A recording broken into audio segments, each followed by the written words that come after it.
namin ka, Panginoong Jesus. Salamat, Lord, sa umagang ito, Lord, sa pagsama mo sa amin. As we worship you, Lord, and as we give thanksgiving to you, O God. I pray, Lord, na ang mga testimonies ng aking mga kapatid, Lord, ay patuloy mong isil ng banal mong dugo. At tunay nga, Lord, na kami nagagalak sa mga patutuong ito, Lord God, sapagkat alam po namin buhay ka, tunay at ikaw lamang, Panginoon, ang siyang aming sandigan at siyang maaasahan, Lord, sa lahat ng oras. Salamat, Lord, sa patuloy mong pagkilos at pagpapakilala mo sa bawat isa, sa bawat pamilya namin, Panginoon, na buhay kang Diyos, na ikaw ang aming source ng lahat, Panginoon. At nagpapasalamat kami, Lord, sa buhay na ipinagkakaloob mo sa bawat araw, Panginoon. And as we receive your word this morning, O God, anoint your word, O God. May this be a strength for us. May this be a food, Panginoon, as our spiritual food that will help us grow, Panginoon, and will help us deepen our relationship with you, O God. Tago niyo po ako, Lord, sa inyong banal na presensya. Ikaw ang makita at matanggap ng bawat isa. At sa inyo lamang, Lord, ang lahat ng papuri, pasasalamat. In Jesus' name, Amen. Amen. So, ang ating pong message this morning, actually, it's more of what God is wanted us to be in this season, or in this time of, in this time.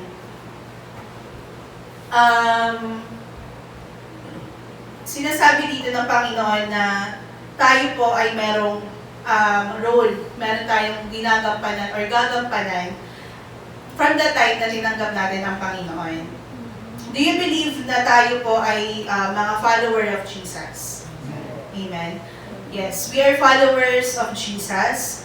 We are one in Christ. We are also children of God from the time that we accept and we believe Jesus.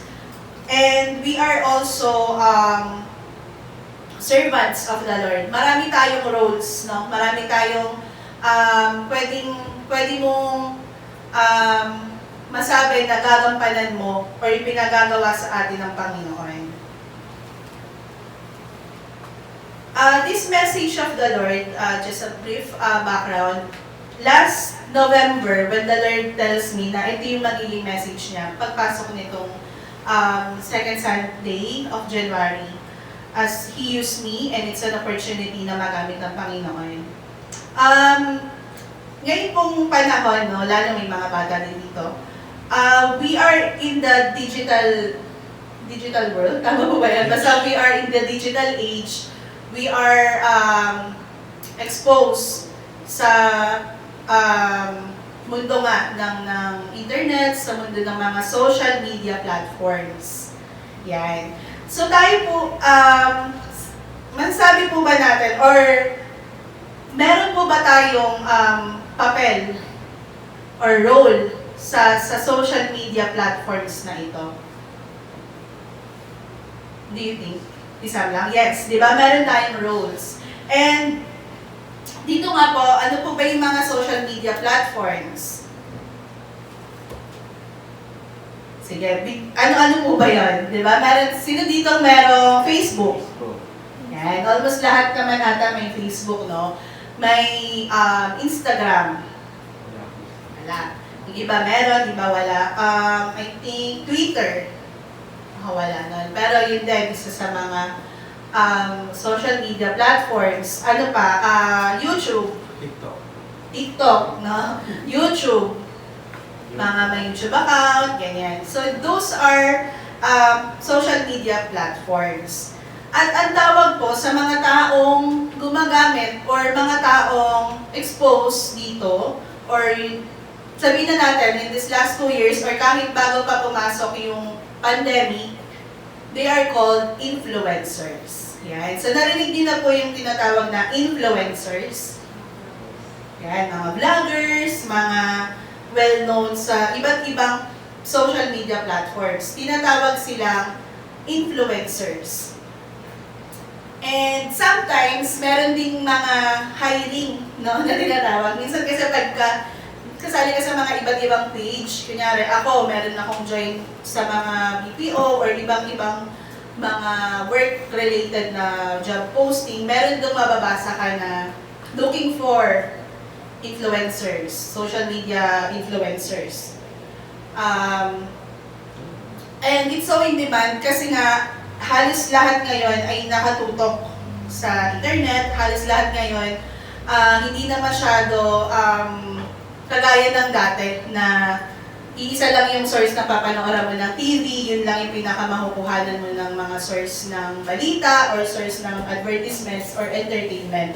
But nowadays, or from the time na pumasok yung digital age, prior pandemic, nakita natin no, na ang bawat isa ay may tendency or may opportunity na maging influencers by creating their own account. No? Magkakaroon sila ng sariling account, magka-create sila ng kanilang mga content. No? Kung ano yung mga ilalagay nila doon, ano yung sasabihin nila. And it's also one way of them expressing themselves, sharing their lifestyle, sharing their profession, di ba? Meron din tayong mga doctors, mga nasa medical field na it's a privilege, di ba? Kasi minsan manonood na lang tayo ng kanilang mga payo, hindi na tayo ganun kagagastusan para magpa-consult because they are offering din yung mga free consultations and advices. So dito po, makikita natin na ang laki pala nung impact as an influencer bilang isang taong may impluwensya. And the Lord is telling us, prior this, alam na ni Lord, nauna na ang Panginoon. Amen? Nauna na ho ang Panginoon. Even from Old Testament and to the New Testament, the Lord shows how great influence can be. Diba? Through His testimonies, through His lifestyle, and through His disciples. So tayo po ay kabilang doon sa mga disciples. Kaya nga po natanong ko kanina, kung tinuturing po ba natin tayo ay mga follower of Jesus. Because as a follower, it also means a disciple. Diba? A disciple also means a learner, a student. So, ibig sabihin, nagtutuloy-tuloy, hindi ka stagnant. No? Hindi siya yung one time na tinanggap ko si Lord, follower na ako. Tapos, tuloy ka na ulit sa dati mong ginagawa. Hindi siya ganon. So, a follower is synonymous to being a disciple and synonymous to being a student. And the student is continuous yung pag-aaral. Continuous siyang lumalago. So, tayo ay ganun din ho. No? So, tayo po ay patuloy na lumalago dapat sa Panginoon. Hindi tayo nanatili dun sa, hindi tayo nananatiling nakaupo lamang, nakikinig, hindi tayo nananatiling dun lang sa mga pagtanggap or nananatili dun sa dati nating nalaman, but we are being equipped or mas lalo pa tayong ino-open ng Panginoon para mas maging matatag at mas lumalim yung ating relasyon sa Kanya. So, our message today is in New Testament po, in 1 Timothy. Isang verse lang po, 1 Timothy 4, verse 12. And our title today is Be an Influencer for Jesus. Be an influencer for Jesus. Amen? So, sabi ko kanina, na-share natin na a lot of people wanted to be an influencer for the world. No? Pleasing the world, pleasing their selves, or even yung families or friends. But the Lord already given us this platform that we should be an influencer for Him. So ano pong sinabi ni Paul kay Timothy? In 1 Timothy chapter 4, verse 12, let no one despise your youth, but set the believers an example in speech, and conduct in love, in faith, and in purity. In NIV, sabi, don't let anyone look down on you because you are young, but set an example for the believers in speech, in conduct, in love, in faith, and in purity. So this part of the letter of Paul, this is the first letter of Paul kay Timothy. And ito pong part na to in his letters are actually telling or ini-emphasize po ni Paul yung practicality ng pagiging Kristiyano. Yung tatakbuhin bilang isang Kristiyano. Ano ba yung dapat ipinamumuhay? Ano ba yung dapat na nakikita sa isang Kristiyano?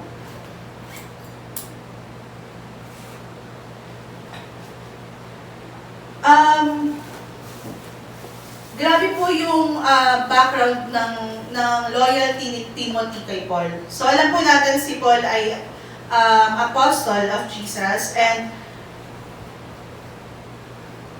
one of his parang nasabi ko na great gift sa kanya ng Panginoon aside sa pagpo-prophesy ng salita ng Diyos is yung pag-walk niya, yung literal na paglalakad niya. Di ba napupunta si Paul sa kung saang lugar? Saan siya dinadala, diba? Nag-build siya ng mga churches, tapos meron siya mga mabibuild doon na mga leaders, iiwan niya doon, i-entrust niya, tapos pupunta na naman siya to another place. Then doon na naman magtatayo ng another church. So grabe, isa yung gift, kasi nga, nalala ko yung share ni Sister Imelda, no, na hindi ganun kadaling maglakad. Lalo na kung lagi malayo yung distance. Kasi, of course, yung benefit nun is na-exercise ka, kumbaga okay siya sa blood circulation mo. But at the same time, let's face the reality na challenging din yun, no? And imagine natin yung panahon nila na hindi pa ganun ka-develop yung mga mode of transportation. So talagang yung paglalakad nila, no, yung mga dinadaanan nila, disyerto, yung mga source na kailangan nila or yung mga resources nila. And I know before, di ba, kung ma-imagine natin na marami silang mga baon-baon. And I think, kung tama ako, no, just correct me, if camel lang po, yung isa sa magiging, yung pwede nang sakyan, yun. And yun nga, marami silang mga baon-baon. So, di ba, grabe yung isang gift na binigay sa kanya ng Diyos, na yung strength ni Paul as an apostle is nandun yung passion niya, na ituloy-tuloy yung paglalakad na yun. And dito nga po is, sa chapter 1 ng Timothy, 1 Timothy, chapter 1, verse 1 to 2. Basahin ko lang po. Paul, an apostle of Christ Jesus, by the command of God our Savior and of Christ Jesus our hope, to Timothy, my loyal child in faith, grace, mercy, and peace from God the Father and Christ Jesus our Lord. So nandun yung anointing and nandun yung blessing ni Paul kay Timothy as a loyal child in faith. So hindi literal na anak niya si Timothy, no, but it's more of the spiritual na anak sa pananampalataya. And nakitaan niya na si Timothy, kahit bata pa, no? So kahit bata pa si Timothy, he accepted the Lord Jesus. So merong siyang a desire to grow with the Lord. Meron siyang submissive heart na magamit siya ng Panginoon. Kaya, nakatuwa, dito yung mga bata din, no? I'm not sure where is Jam, pero yan, kayong tatlo na anak ni Ate Aiza, you can also listen carefully, no? Kasi dito, si Timothy ay bata pa, pero sabi nga dun sa passage natin, let no one look you down, or do not let others look you down, or let no one despise your youth, or sa kanyang batang edad. It's literal na kumpara dun sa ibang mga members or kanilang mga leaders, Timothy is a young man na ginamit ng Panginoon. And sabi, but set the believers an example. So, sinasabi dito na he should set an example to the believers in speech, in conduct, in love, in faith, and in purity. Ayan. So, ano po ba yung ibig sabihin ng influencer? Ayan. So, basahin natin muna sa Tagalog sa magandang balita, Biblia. Sabi, huwag mong hayaang hamakin ka ni numan dahil sa iyong kabataan. Sa halip, sikapin mong maging halimbawa sa mananampalataya sa iyong pagsasalita, pag-uugali, pag-ibig, pananampalataya, at malinis na pamumuhay. Amen. So, ano po ba ang ibig sabihin ng influence? Though, na-mention na natin siya kanina, no, yung practicality nun. Sabi po in Merriam, it's a capacity to have an effect or impact on a character, development, or behavior of someone or something. And then, sa verb po, or yung action, almost same din po yan na influence having an effect or impact. May next slides. As to affect or change someone or something in an indirect but usually important way. So, influence ay nagkakaroon daw po ng kumbaga capacity or yung abilidad na magkaroon ng impact. Meron kang, paano ba siya sabi? Parang meron kang effect. May influence ka. Pwede kang mag-cause ng change of the decision of someone or something through that influence. Ayan. Sometimes it's indirect or sometimes it's direct. Kaya malaking bagay na yung influence natin ay naka-align sa Panginoon. Diba? Kasi as we are observing in the past 2 years, ang dami pong influencers na tumatayo, no? Ang dami pong, kumbaga sa colloquialis, meron silang parang bigla-bigla nating nakikilala tong mga taong to na nagkakaroon ng influence sa ating society. Nagkakaroon sila ng mga impact. Yan. So, meron silang dala-dala na pwedeng maka-affect dun sa ating decision, pwedeng maka-affect sa ating behavior, pwedeng maka-affect sa perspective natin sa mga bagay-bagay. So, that's how influence means. Meron kang nagagawang pagbabago or meron kang nakikreate na impacts sa buhay ng isang tao or sa isang sitwasyon. In 1 Timothy 4:12, na-mention po dito yung 5 tips para po sa atin to be an influencer for Jesus. Excited po ba tayo? Or do we want to be an influencer for Jesus? Amen. No? So, dapat po tayo ay talagang excited to be an influencer for Jesus because it means na dala-dala natin ang Panginoon. And ito yung ating magiging impact una sa sarili natin, no? And then down to the area of influence.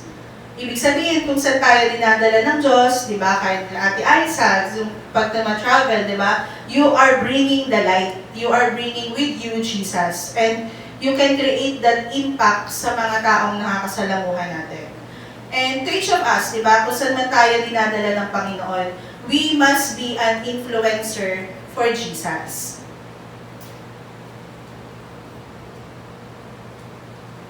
Ayan. So, number 1 po natin, to be an influencer is be an example in speech. Yun po yung unang sinabi, no?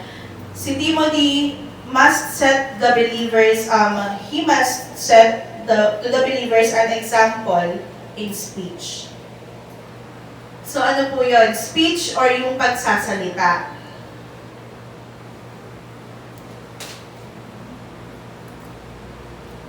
Importante po syempre sa atin na ano po ba yung mga lumalabas sa ating mga bibig, no? Ano po ba yung binibitawan nating mga salita? Paano ba natin pinagbubulay-bulayan yung bawat salitang inilalabas natin, di ba? I think na i-preach din before kung gaano ka-important yung word, no? Word bilang si Jesus and also the word, the power of words na ginagamit natin.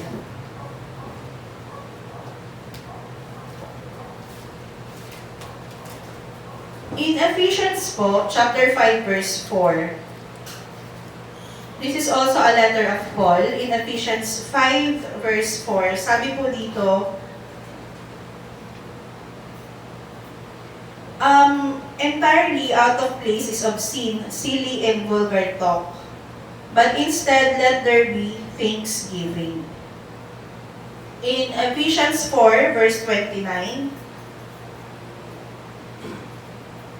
sabi po, Ephesians 4:29, let no evil talk come out of your mouths, but only what is useful for building up as there is need, so that your words may give grace to those who hear.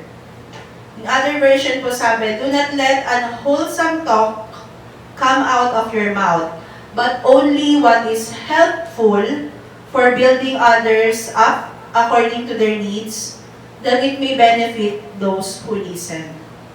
Galing po, no? Dun lang sa unang part yung negative, but the other words is optimist or positive. Na sinasabi ni Paul dito, do not let unwholesome talk, or sabi po sa ibang version, let no evil talk come out of your mouths. But only what is helpful or useful for building others up. Diba? Ang galing po. So, be an example in speech, it means na gagamitin natin yung ating mga bibig to deliver or to say words that are helpful or useful for building others according to their needs. Bakit daw po? That it may benefit those who listen. So, ang galing po, no? Sa bawat salita pa lang lumalabas sa ating bibig, we can assess, makakabigay ba ito ng tulong? Kailangan ba ito ng kapatid ko? Ng kaibigan ko? Is it necessary? Is it helpful for building others up? Or baka makaka-down lang to sa kanya? Ito ba yung kailangan niyang mga salita sa ngayon? Kagamit-gamit ba itong salitang to? Makaka-uplift ba to sa kanya? Because, if not, di ba, we should not say it. Because, if these are helpful, if these are useful, it is beneficial for those who will listen.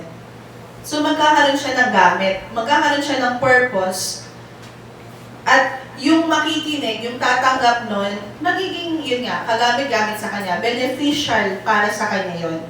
Diba? Have you tried imagining or experience na dami mong sinasabi sa isang tao, pero parang hindi ka na niya pinapakinggan or hindi na niya nararamdaman na helpful pa sa kanya yung mga sinasabi mo.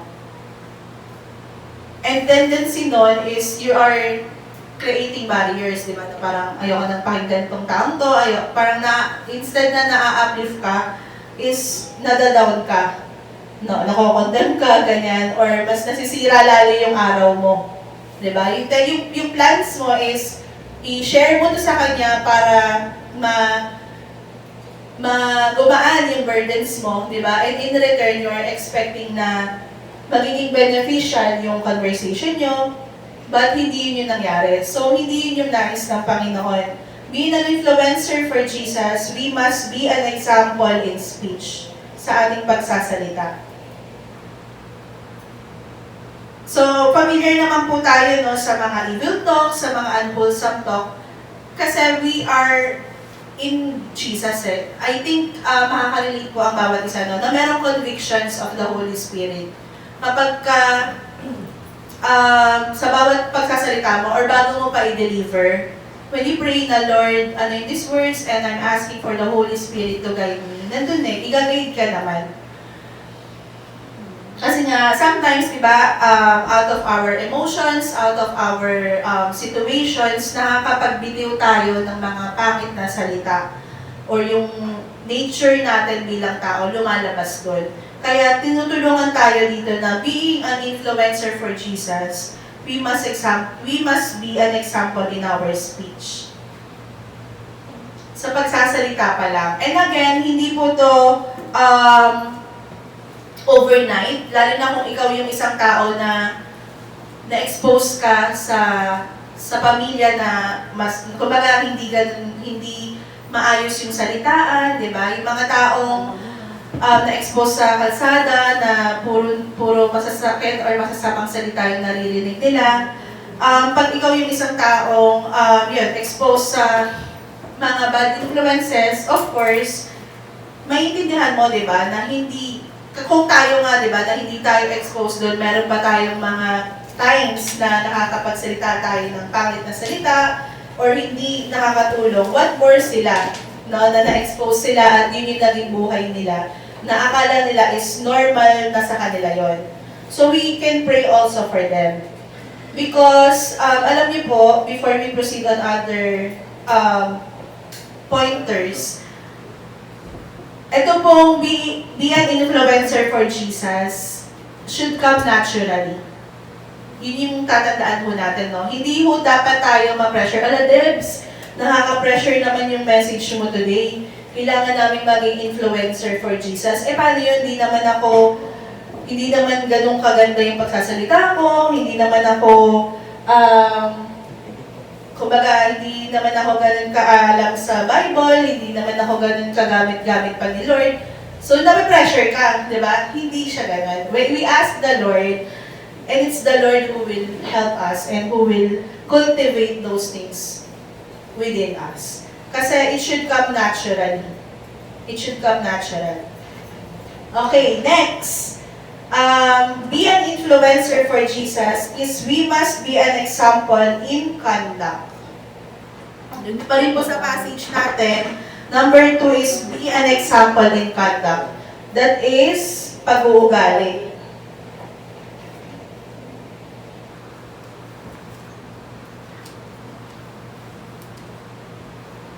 First, in 1 Peter chapter 1 verse 15,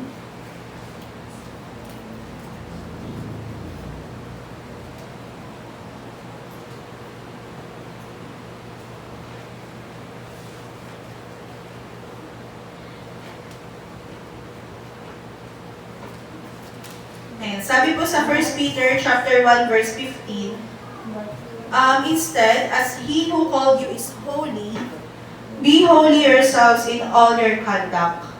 For it is written, you shall be holy, for I am holy. Ayan, so, pressure na naman tayo din. Pressure na naman, holy. Kasi narinig natin yung word na holy. No one is perfect. No one is perfect in our own terms, when we are here on earth. But we have a holy God. Amen? We have a holy God who called us.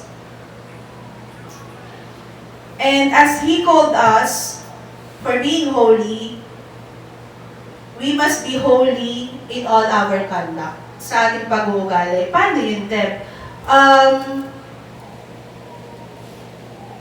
Just like the righteousness of God, it is not on our own standards. Hindi yun sa sarili nating pagtingin na, ito, perfect ako in this way, righteous ako in this way. But it's through Jesus. Jesus' righteousness that is in us. So it's also the same in our holiness sa Panginoon. Ibig sabihin ho, habang tayo ay patuloy na lumalapit sa Panginoon, habang patuloy nating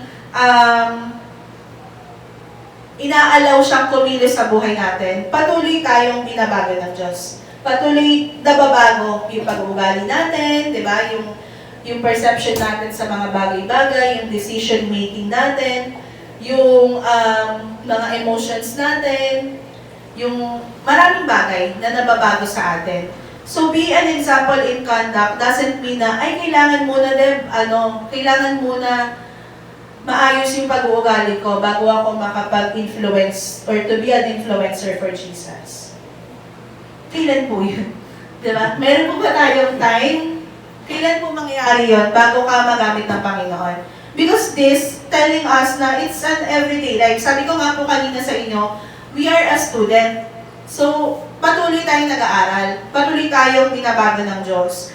So, through that, nakikita ng mga tao sa paligid natin, in our workplace, in businesses, sa families natin, na may pagbabago sa'yo. Diba? Na totoo pala, na totoo ang Diyos na sinasamba natin. Amen? Totoo ang Panginoong Jesus sa buhay natin. Because there is a change in us. And that yung mga dati nating ugali, unti-unti na siyang nawawala. Nababago na, no? Naitatama na. Because hindi po siya, yun nga, hindi mo masasabi kung kailan di ba? It is the Lord and it is the people that that can confirm na meron talaga. Kasi there is a fruit din na tinatawag. May bunga din. Hindi lang siya, sabi ko kanina, tandaan natin, huwag nyo kong i-pressure yung sarili natin. Huwag natin i-pressure na kailangan ito ka na muna before you can be used by God. Na kailangan, perfect talaga ako, Debet. Feeling ko na-memorize ko na yung buong first 5 books of the Bible, kaya ko na, pwede na akong tumayo dyan. Feeling ko na, naging mabuti naman ako ngayon sa pamilya ko, tumulong ako sa mga gawain, pwede na siguro. Hindi siya ganon. It's an everyday cycle and it's an everyday growing sa Panginoon. Tandaan natin, holiness is from the Lord only. Amen? Holiness is from Jesus, and as He called us, we are also being holy in His sight. Not on our own standards, not on our own righteousness, but through Jesus. Amen? Number 3 is be an example in love. Yan. Sabi nyo, ayan Deb, medyo hindi na pressure. Kasi kanina yung speech, yung conduct, medyo pressure Deb. Ngayon, love. Yan. Siguro po lahat naman is gustong minamahal, no? Kaysa sa hindi ka minamahal. But what does it mean to be an example in love? So, sampu yung ating love chapter. 1 Corinthians. 1 Corinthians chapter 13.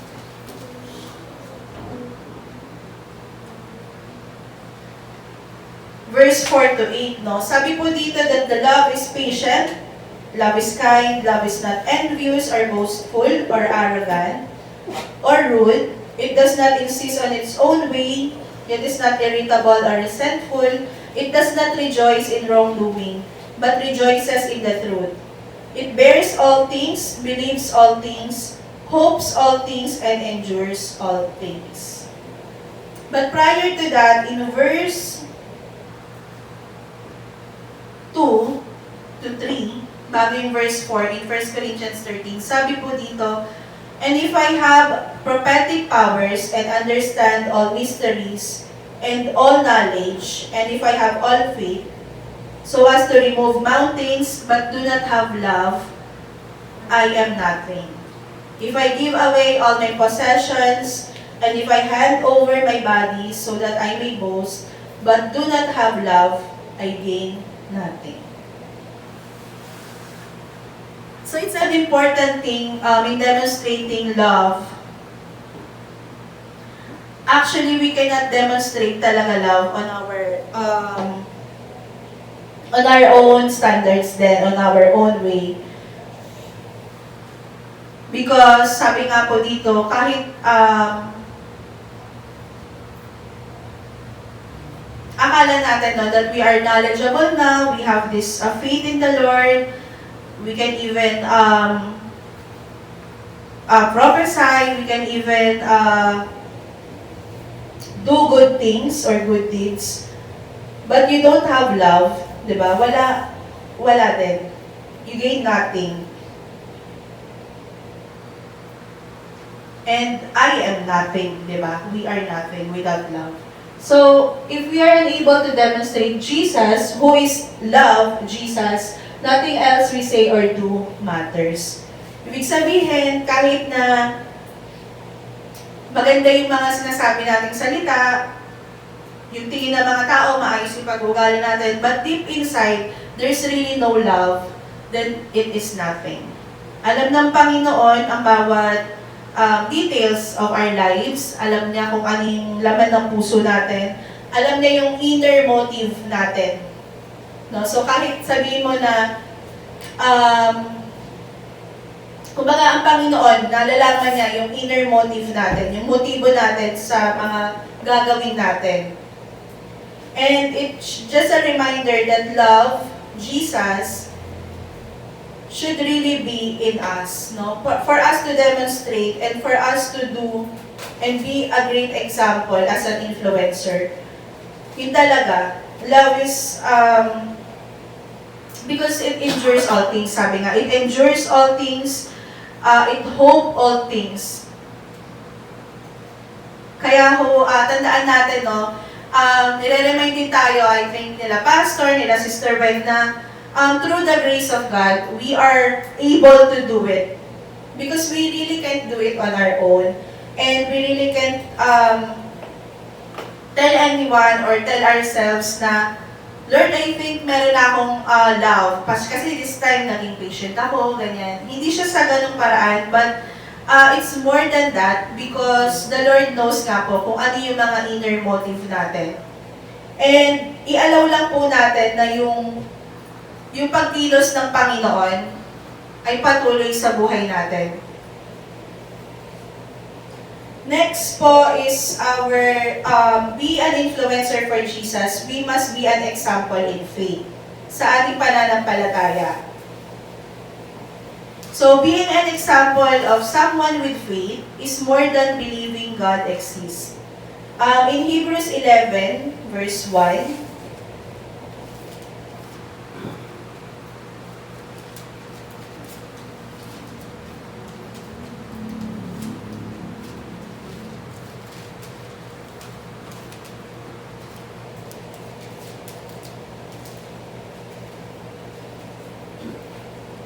Hebrews chapter 11, verse 1, sabi po, now faith is the assurance of things hoped for, the conviction of things not seen. So alam po natin no, na to other people, especially wala pa sa Panginoon, they always say nga na to see is to believe. Diba? For them to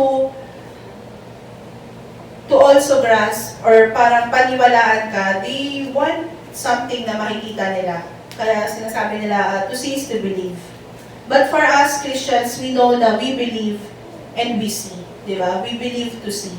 Kasi yun yung sinasabi ng salita ng Diyos, that we must believe in Him kahit di natin nakikita ng mga literal na mata natin.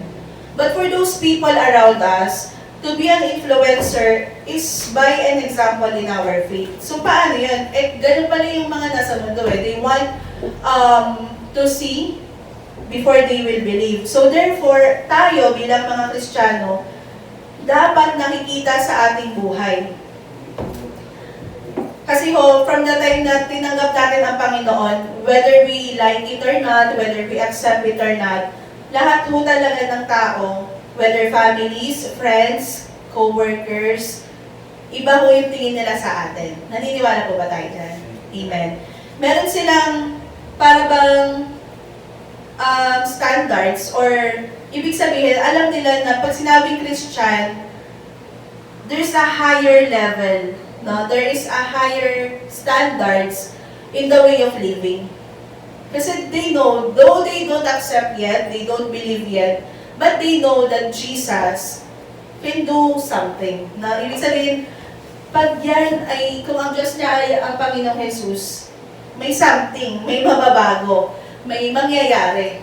So, ibig sabihin, ganun po pala tayo. Dapat may nagbabago sa atin, may nangyayari sa atin. Because around us are the people who's watching us, who's looking into us, di ba? Who's observing us na, oh, ano nang nagbago? Ano nang nangyari sa kanya? Whether di ba minsan kasi isipin mo, parang puro naman pasakit yung mga nangyari sa akin, Debs. Parang puro paghihirap. That's still a blessing. Why? Because even though you are down many times, you still, tumatayo ka pa din. And that's how God is so good. Kasi, I experienced in that. Sometimes I'm questioning, dapat po ba, Lord, ang makikita ng mga tao in my faith is all positive, parang on my own. Dapat, prosperous ka, dapat maganda ka lang, ganyan ka lang, dapat ba happy ka lang, ganyan. Dapat ba okay lang yung mga bagay-bagay. Eh what if napofall ka, di ba? What if nahihina ka? What if nandun ka sa mga down moments mo? Still, doon ko na-realize na those are blessings from the Lord. Why? Kasi sa mga times na yon, yung faith natin mas tumataas, no? Mas lalo mong tumitibay ka. No? Doon mo nakikita na yung foundation mo ay matibay. Kasi kahit na dumaan ka dun sa mga struggles na yon, challenges na yon, napagtagumpayan mo. And doon makikita ng mga tao, oh, galing nalugmok na to siya, pero ano pa rin, nagre-rise pa din, tuloy pa din ang buhay, at nagtanampalataya pa rin sa Panginoon. Amen? So that's how God wants us to do na, because a lot of people is looking into us, observing us, then therefore our faith should manifest, no? Should be observed in us. Bakit ho, di ba? Because faith also demonstrates a certainty about what God or who God is, and a conviction that no matter what's happening in our lives, again, no matter what's happening in our lives, God is at work bringing good out of it. Yun nga po yung Romans 8:28 natin, no, that all things work together for good for those who love God, no? So, napakaganda. Be an example in faith. And last is our fifth, be an influencer for Jesus is be an example in purity.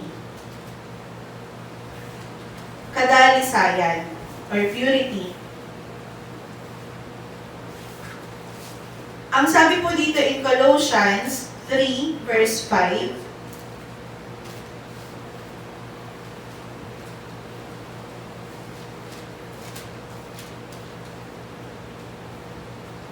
Colossians chapter 3 verse 5,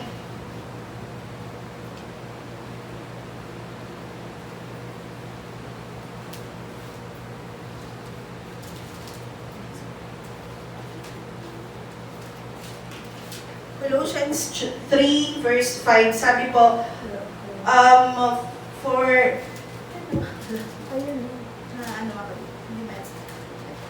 sumusobra kasi napupunta lagi sa Thessalonians. Ayan. Colossians 3 verse 5,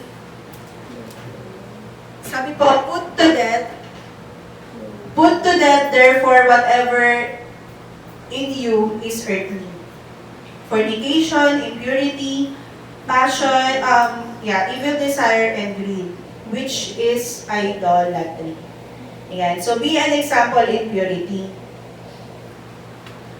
Dito ho, ang pinaka ine-emphasize is putting those things into death. Same with us, no? Hindi mo sinasabi na pagtagumpayan mo lang. Hindi siya sinasabi na you should win over this. Kasi ibig sabihin, pwedeng may another challenge na naman, another situation, or haharap ka na naman sa ganung bagay, and then you just have to win. Hindi. Sinasabi po ni Paul that put to death those things, whatever are earthly things. We must put to death our earthly nature. So, paano po yun, di ba? The same thing nung tayo ho ay tumanggap sa Panginoon. Di ba, one of the symbol is through our baptism, no, water baptism, that we died on our old self, and we have been born again with Jesus, through Jesus. Ayun, I think it's so self-explanatory, pero alam natin in each and every one of us na merong mga earthly nature natin na paminsan-minsan lumalabas pa din or challenge sa atin na mawala. But we must ask the Lord, di ba? Kasi siya lang naman din yung makakapag alis nito sa atin at siya lang din yung patuloy na magpo-purify sa atin. Kaya nga siya yan, kadalisayan. And don't be harsh to ourselves. Again, kasi baka isipin nyo, hello Debs, I've been through a lot of impurities, ganyan, mga situations na nadaanan. Always remember that God looks in our heart, di ba? He searches yung pinaka-genuine or sincerity ng ating puso. And I think that is more than those things na nakikita natin. More than dun sa nakikita ng mga mata natin, mga situation, the most important part is we let the purification comes from the Lord para tayo'y patuloy na linisin at patuloy na mabuhay para sa Kanya. Siguro ho, di ba, sinasabi natin that we no longer live, but Christ lives in me.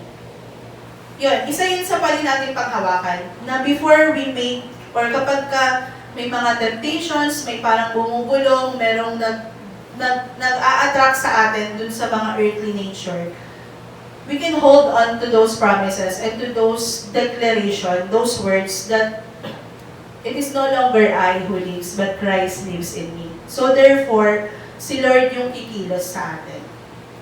Hindi tayo. Amen? Kasi ho, di ba, may mga testimonies tayo na ganyan. I think me personally, may mga situations na pag in-imagine or in-assess mo ulit, paano mo kaya yung nagawa? Kasi parang sa sarili mo, hindi mo, parang ayaw mo nun eh, hindi mo yung nature. Pero yun yung gusto ng Panginoon. Yun yung mga, some of your testimonies, di ba? Yun yung kalooban ng Diyos. So mag-glorify ang Panginoon na siya yung kumilos sa'yo, na nagawa yung bagay na yun because of Him alone. And tatandaan po natin, our life here on earth, being an influencer for Jesus is not to impress people. Not even to impress ourselves, di ba? But to give glory. To give back the glory for Jesus. Amen. And in the last part po, Jesus left His followers with a mission. So tayo ho, bilang influencer for Jesus, bilang followers, disciples, and a student, a Great Commission has been given to us. Alam na ho natin yung Great Commission, no? But sharing the gospel requires more than telling people about Jesus. Hindi lang ho to na nanatili dun sa share the word, spread the word, spread the good news, and then period. Hindi. We have to demonstrate what lives submitted to Jesus look like. Yun nga yung gamit na gamit, pero sinasabi, action speaks louder than words. Words are important, di ba? The way we speak, the way we share the word, the way we understand it. But it is more than telling people about Jesus. Kasi hindi mo naman lagi silang kakwentuhan, di ba? Hindi mo naman sila laging makakausap. But through the demonstration of our lives, di ba? Kung paano tayo namumuhay, kung paano natin sinasubmit yung buhay natin sa Panginoon,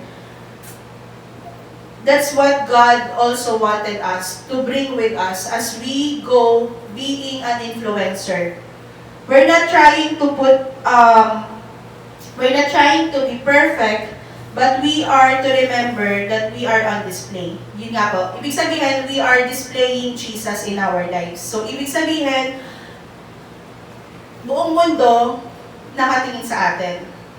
Why? Because Jesus is in us. Amen? It's not to pressure you bilang tao, but it is for you to let Jesus show or magliwanag, mag-demonstrate sa buhay natin. So again, be an influencer. Tayo po ba magiging influencer for Jesus? Amen. Amen. So again, be an example in speech, in conduct, in love, in faith, and in purity. And as conclusion, basahin po natin in John 8 verse 12.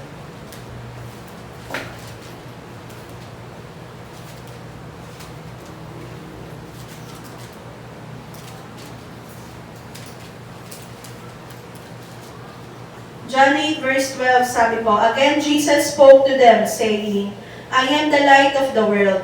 Whoever follows me will never walk in darkness, but will have the light of life. Amen. So again, Jesus spoke to them, saying, I am the light of the world. Whoever follows me will never walk in darkness, but will have the light of life. So I hope we are encouraged, and as followers of God, let's remember that we are no longer walking in darkness, but we have the light of life.